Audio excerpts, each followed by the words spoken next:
After the third time this game kept me up into the wee hours of the morning, making me late to work, I figured it had earned a quick video. So yeah, I'm enjoying it. Since this is just a quickie video, I'm going to skip a lot of things. And even what I do talk about, I'll try to cover as briefly as possible. Thus, the quickest version of the audience intelligence insulting disclaimer. Everything I say in this video is just like my opinion, man. If I get it wrong, or if you disagree with me, that's great. You know how to leave a comment. The first thing you need to know about Star Rupture is that it's still in early access. And there's no free demo available, you must pay. For me, it was $15 US. So the question you need to ask yourself is there enough content here already to make the early access version worth my while? And personally, I was very much interested in a satisfactory light type of game. The exploration and combat elements thrown in are also very much to my taste. Speaking of factories, here's a quick look at my current spaghetti mess. To give you some idea where I'm at in terms of progression. I unlocked the Mega Press about 20 in-game minutes ago.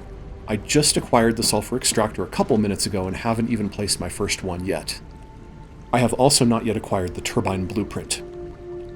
One of this game's interesting innovations is that it uses a pull or demand system for placing items onto transport rails, which are this game's analog to Satisfactory's conveyor belts. What this means is that a device needs to have a demand for a certain kind of item before some other device attached to the same rail network will start putting that kind of item onto the rails. So far, I've been quite happy with this system, but I've also never played Satisfactory, so I have no real basis for comparison. If you would like to know more,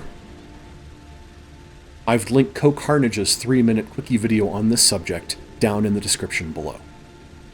Probably the most important thing I've learned about factory building in Star Rupture so far is that cargo dispatchers, which are base stations for flying drones to transport items, are not working very well.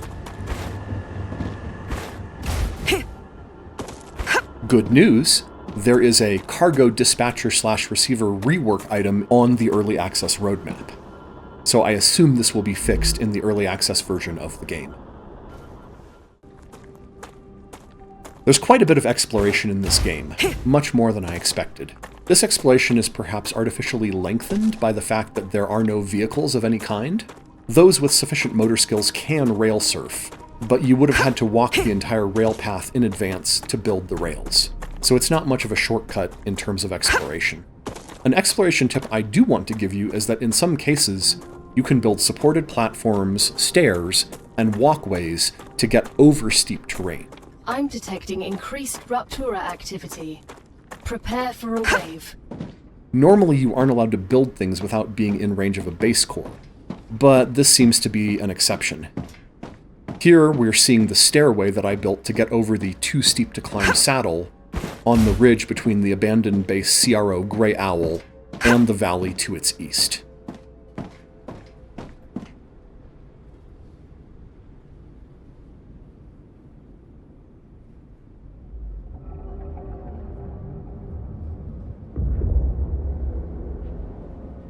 Maybe they'll take this ability away after early access finishes, who knows. But for now, enjoy.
Ruptura's eruption has started.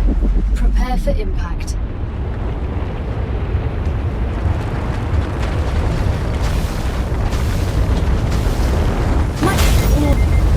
Extreme temperature detected.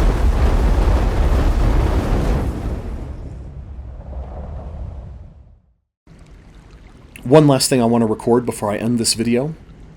Unlike the last Caretaker, Star Rupture does actually seem to do a good job with frustum culling. Looking down at the ground soars frame rate up to 50 plus, even on my Stone Age GTX 1080. Sadly, looking up at the horizon crashes it right back to 10. Still, you can make this game mostly playable with some settings tweaks, as attested to by the fact that I'm almost 60 hours in, and I've even killed a couple of Goliaths.